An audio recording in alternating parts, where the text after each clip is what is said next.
Yes sir, mabigat mo yung kamay mo. Okay.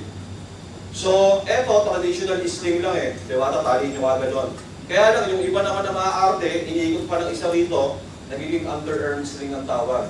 So, pag magdanap kayo rito, di ba, yung square knot, right over left, left over right, di ba? Kaya lang, wag na wag kayo magdanap sa likod. Di ba? Kasi may bone tayo rito, di ba? Anong bone? Okay. Kasi, pag ang pasyente nyo halimbawa is diabetic, di ba, number 1 is sensitive yung mga skin yan.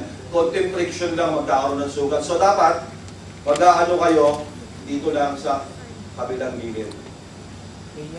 Sige sir, relax mo lang yung kamay mo para ma-adjust ko.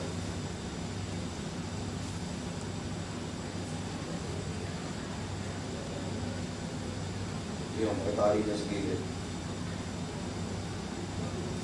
Sa likod, pero ang gilid.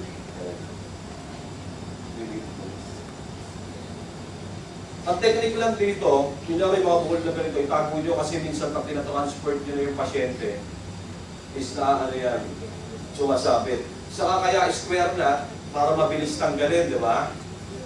Kasi naging dilema ng MFDA rescue dati yan, at dami namin ganito na uubos.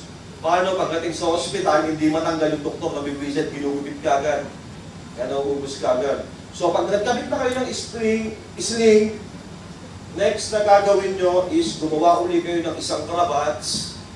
Ito na yung gagawin yung pinakaswa o yung pinakapanlak sa pasyente natin. Okay, dito nyo rin yung tali, right over left, left over right. Ngayon, pag kulang yung triangular bandage nyo, pag mga obese yung pasyente o malalaki lang, pwede nyo pagtungtungin, ha?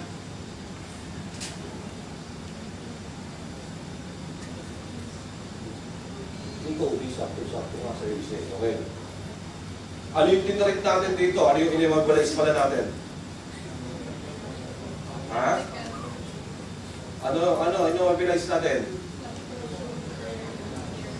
Clavicle fracture, shoulder dislocation, sa scapular fracture. Pwede nyo rin gamitin sa ano to eh, humerus fracture yung open, labas na agad.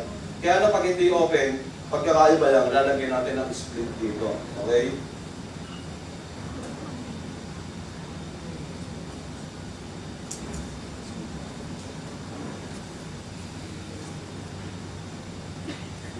Okay.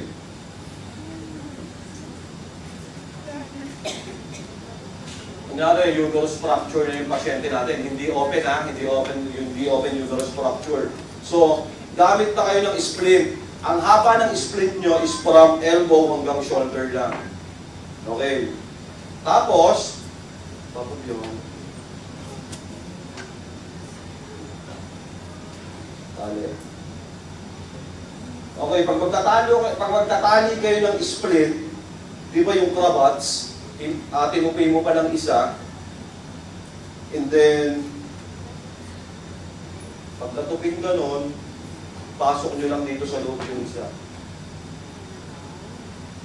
Pwede pag ganito lang yan, hindi mo na iigpitan ha. And then, ulit nyo ulit. Tandaan nyo lang yung mga sobra, laging nakatago lang yan. Tapos, pag naglagay na kayo ng splint dito, next is sling ulit, and then suwa na ulit.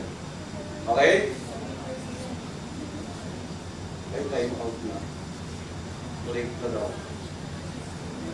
Hanggang ano pa lang tayo ha? Humerus fracture pa lang. Yung continuation pagkatapos.